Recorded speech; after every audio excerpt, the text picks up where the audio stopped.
Mia's Muffins, presented by myself, Zebediah Gage for Park University, HR 355 Planning and Staffing, Fall 1, 2020. We're going to go ahead and get through this as quickly as possible. It's going to be painless, but we're going to hit a lot of important points. I'm excited to get started. Alright, kicking it off. I was hired onto the company due to a possible disbarment treatment. And within this presentation, the following will be offered: a job analysis and why job descriptions are so important, a recruitment plan, recruitment sources, and type of recruitment message, interviews, predictors, and validity, and a type of scoring system and how to combine the selected predictors, a conclusion, and of course a reference page of where I got my information from.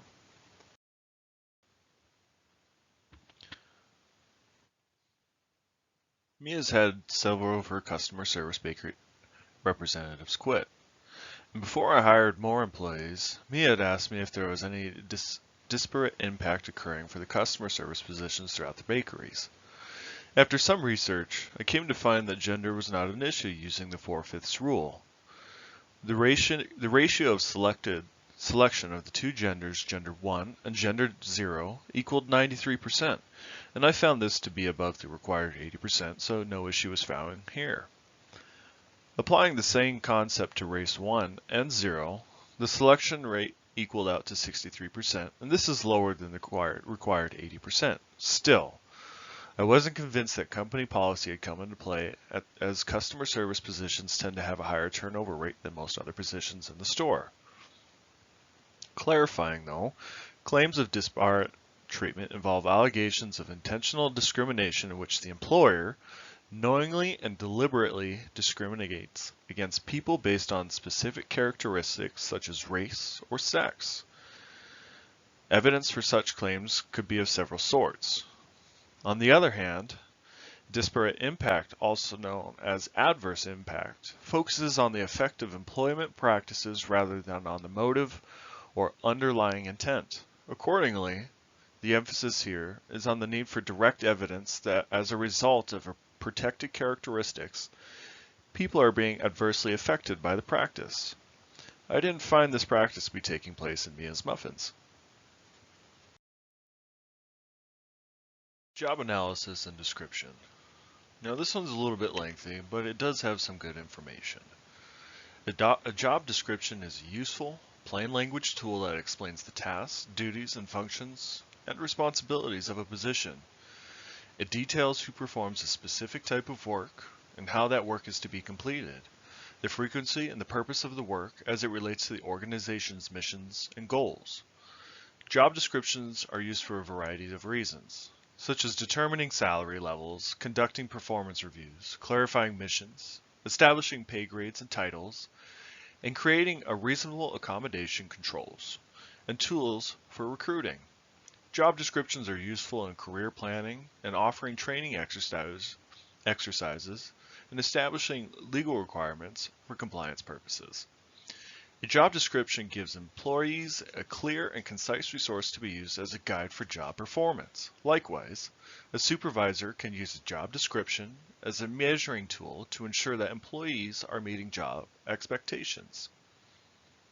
A job analysis may be defined as a process of studying jobs to gather, analyze, synthesize, and report information about job requirements and rewards. An organization can approach the job analysis process in several different ways. First, job requirement analysis seeks to identify and describe the specific tasks, KSAOs, and job context for a particular job.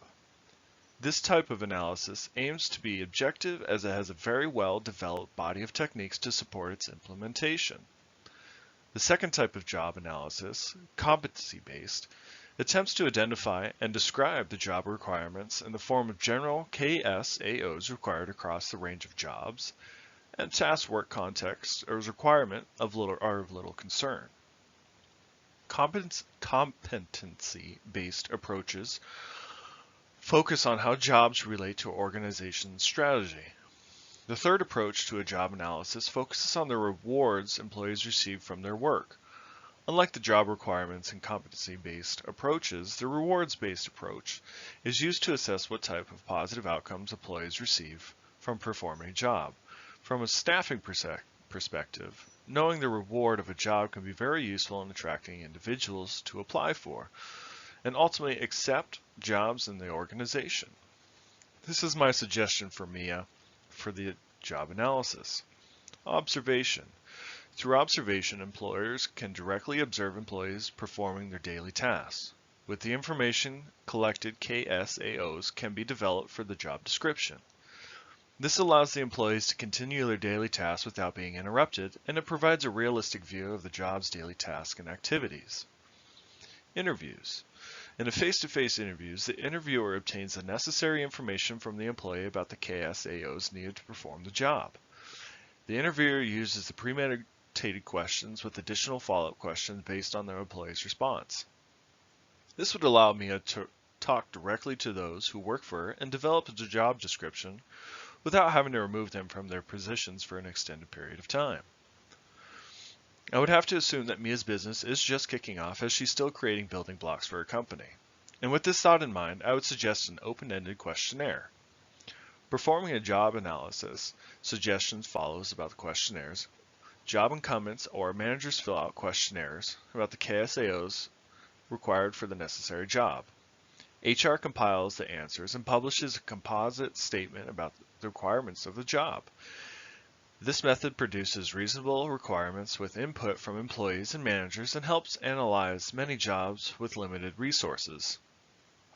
This would allow me as employees to continue their tasks and fill out the questionnaires during low times. Or if the employee isn't bothered by it, they can be completed at home. I would offer a 30-minute compensable time slot for allowing to do the work at home, if this was an issue.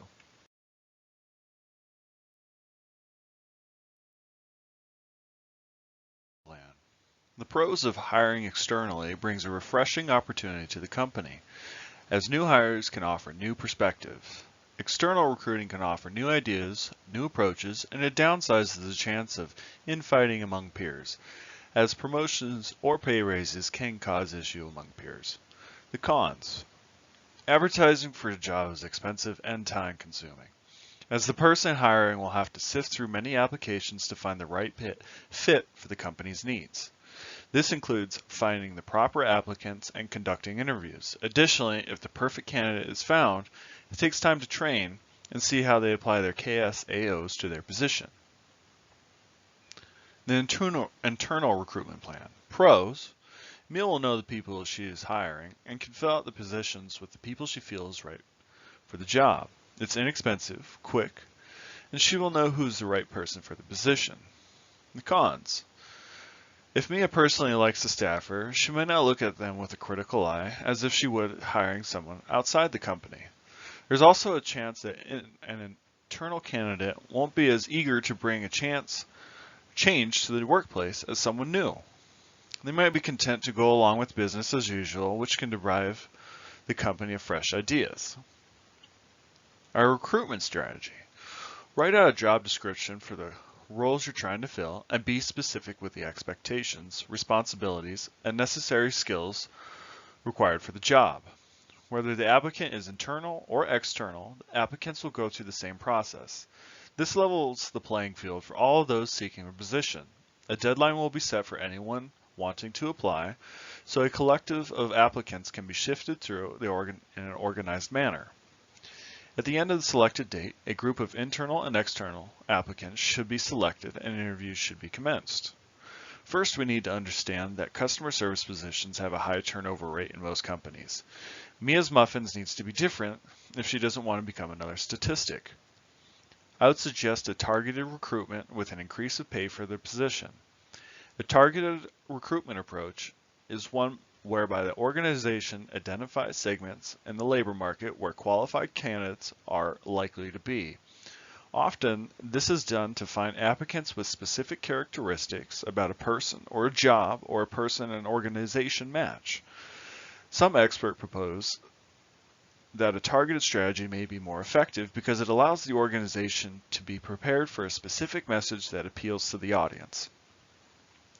I would avoid the open recruitment as we are looking for specific KSAOs to fill the position. The disadvantage to this approach is that a large number of applicants must be considered, so qualified applicants may be overlooked in the process. Unfortunately, with the growth of web-based recruitment, many employers have found open recruitment yields too many applicants, making it very time-consuming to review all resumes and other application materials.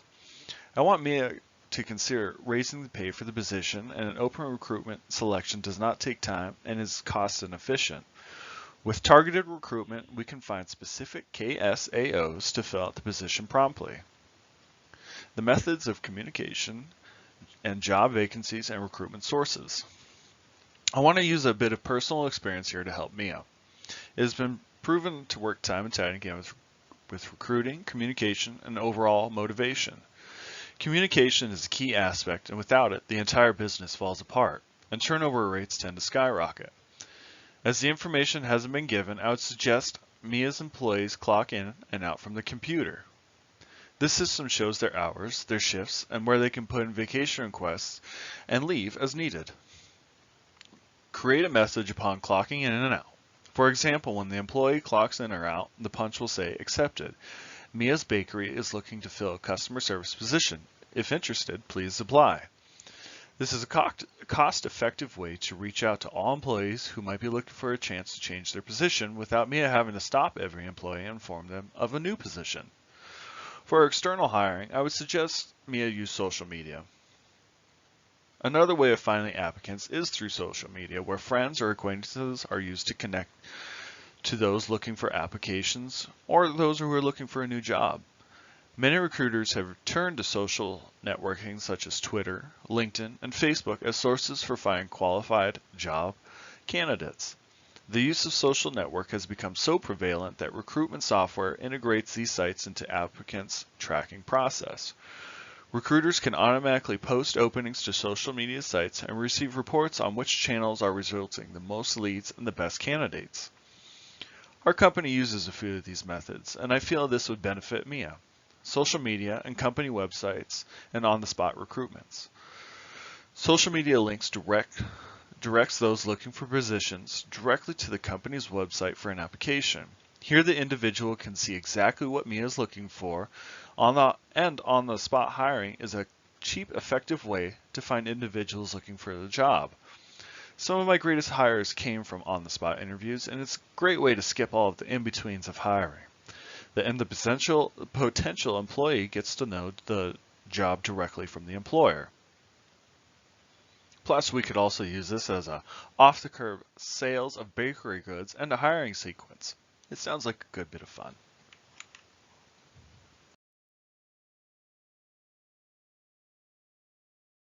Rates for customer service positions are usually high, but I want this bakery to stand out above the crowd, not only for the baked goods, but for offering a quality of life no other bakery can match. So why am I fighting for a pay increase? While it's true that compensation isn't the only factor that inspires excellence, you have to take that into context.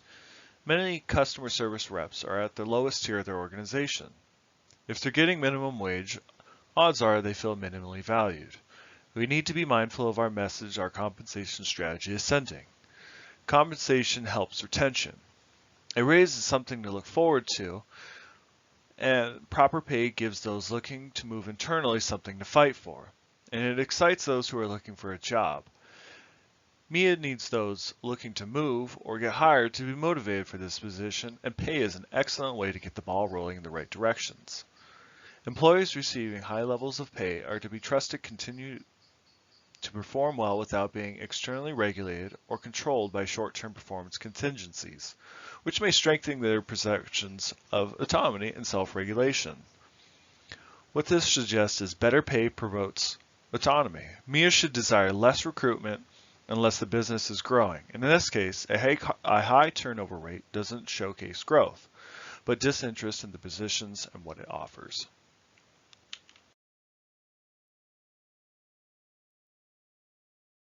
I want to roll out a new structural situational interview, but Mia wants to know what makes it better than the manager's current unstructured interview, and if it's more legally defensible than the other options available.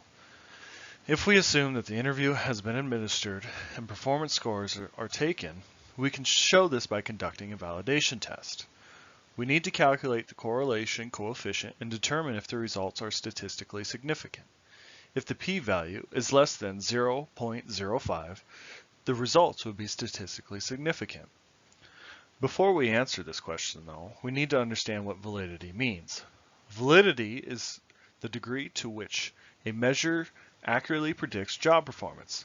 Selection methods are valid to the extent that predictors measure or are significantly related to the work behavior, job product, or outcomes. The process of demonstrating the predictor is significantly related to the measure of work, behavior, job products, or outcome is validation. Using the information provided by we found that the p-value is 0.025. The result is significant at p being less than 0.05. The correlation coefficient R is equal to 0.407. There is a positive correlation, but it's weak. I would suggest that MIA conduct structured interviews to increase performance, though the numbers are fairly close to what they need to be. I suppose it would come down to cost efficiency if the interviews needed to be changed. But in my opinion, structured interviews place all potential hires on the same playing field, and it makes it easier for the managers conducting the interview to navigate questions instead of trying to come up with questions on the spot. If you've ever heard of the Big 5 personality test, these traits will sound familiar. Of those 5 commonly assessed personality traits, conscientious and emotional are by far the most effective at predicting an employee's ability to perform well in a given role. Conscientious measures how hardworking, dutiful, and organized someone is, while emotional stability is how well someone effectively deals with negative emotions and moves forward after failure. Predicting these traits is extraordinarily helpful to managers who want employees to be able to take constructive criticism and learn from mistakes and improve with time. A predictor we want to avoid is first impressions. This is an incredibly difficult habit to break, and management tends to rely on their gut when deciding to offer a job to an individual. Along with the 5 predictors, I would like to use some predictors such as work experience, sales, and attendance. We also need to be wary about the halo effect. This is when one trait of a person or thing is used to make an overall judgment of that person or thing.